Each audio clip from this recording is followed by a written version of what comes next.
Right, sorry about that. Just had to do what's now. Again, I apologise about the light. There's nothing I can do about it. I can see why studios have lighting now. Positioned it sort of in the window so as we get a bit more sunlight.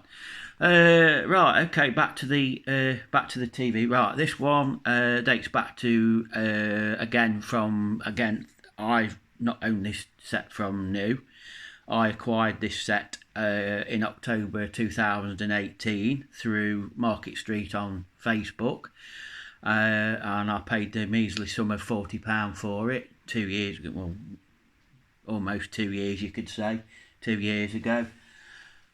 And yeah, it's an average looking LCD. It doesn't break any records in terms of looks. It's a pretty standard looking LCD TV of the era.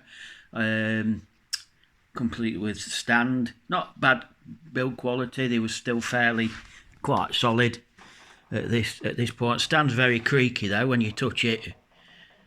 It doesn't seem very stable. You've got to think that if you tugged on it too hard, it'd break, and it's very creaky. So build quality there is a little bit poor. This was starting to get to the era where obviously there was manufacturing TVs a bit cheaper, so build quality did suffer a little bit.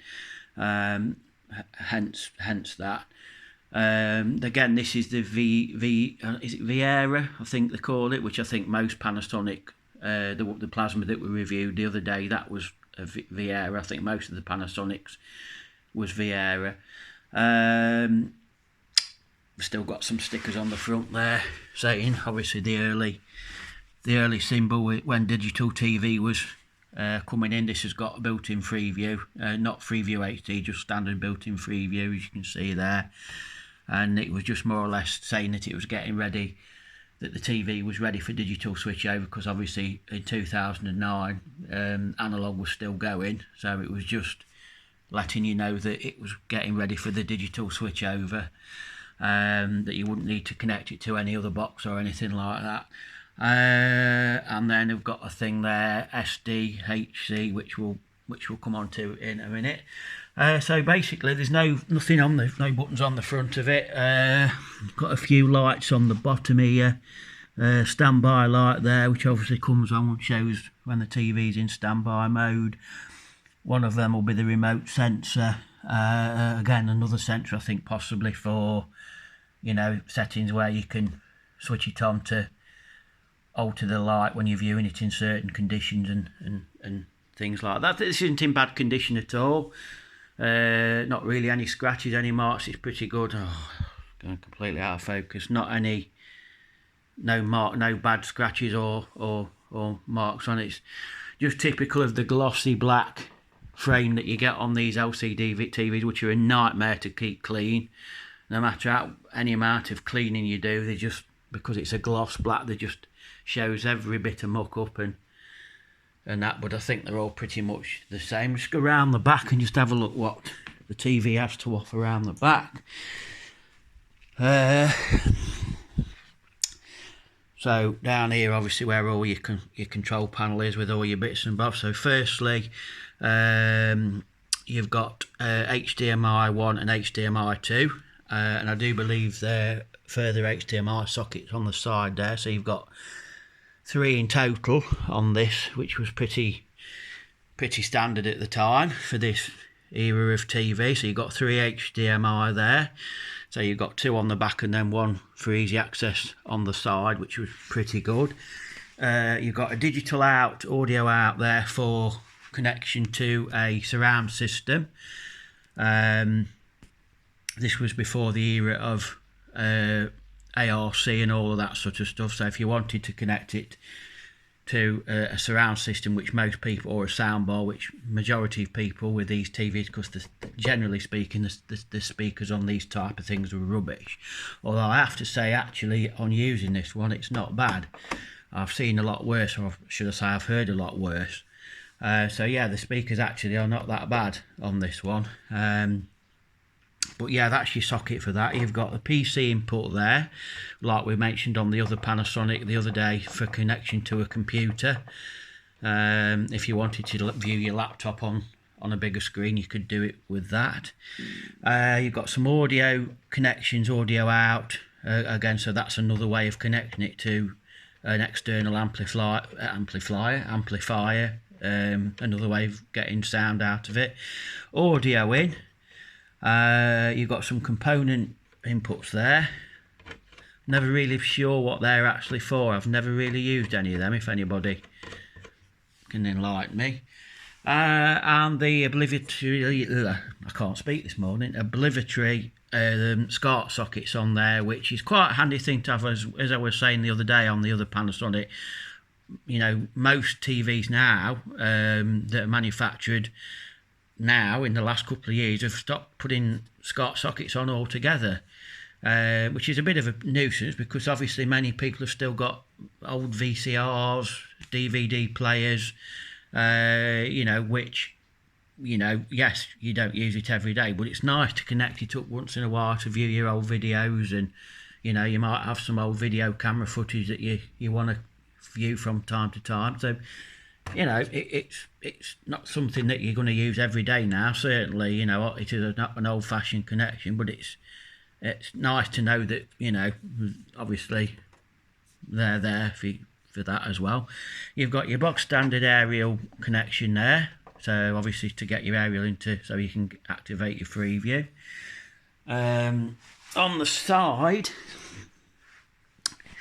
it's well laid out really with sockets. This thing is right. What we got? Let me see it. Can't see it. Need to come around a bit further. Right, so very top there, you've got an S-video connection, like on the other Panasonic. Again, an old style connection, which you may use or may have used back in the day, or still you will use if you've got an old video camera, connection to a video camera, if that makes sense. Box standard video and left and right audio sockets there, again for connecting your video camera. If you've not got an S-video on your video camera, you can connect it via that. Headphone socket, standard, I think it's 3.5mm headphone socket there.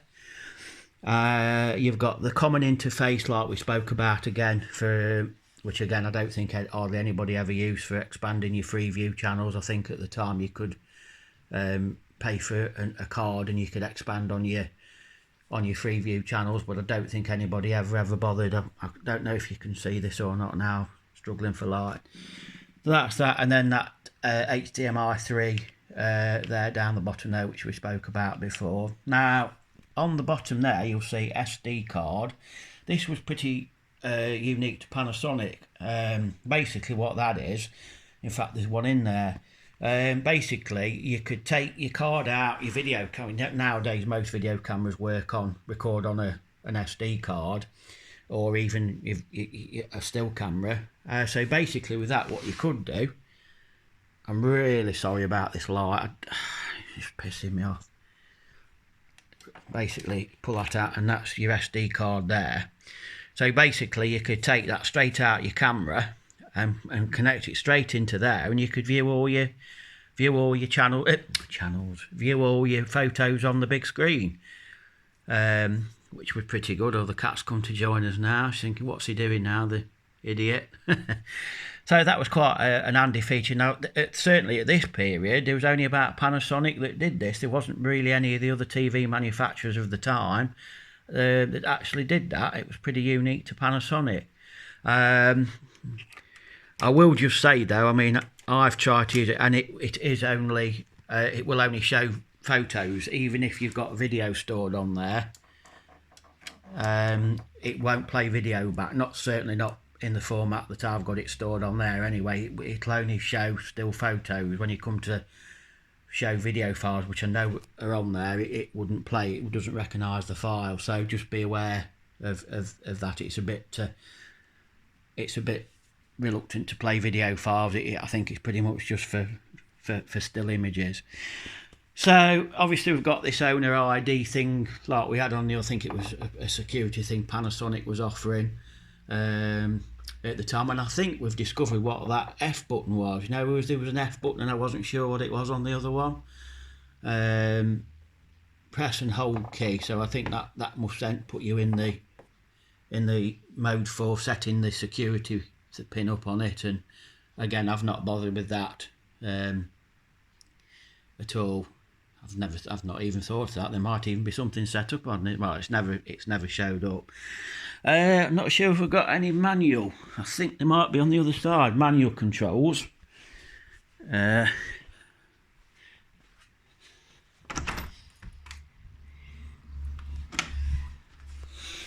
Oh yes, just on this side here. Let's move it round. So you've also got manual controls down there as well for, there's your F button actually, look. Volume up and down, TV, AV, and you've also got an external power on off button there as well, which is not something all manufacturers do. Generally you plug them in and they're in standby and that's it.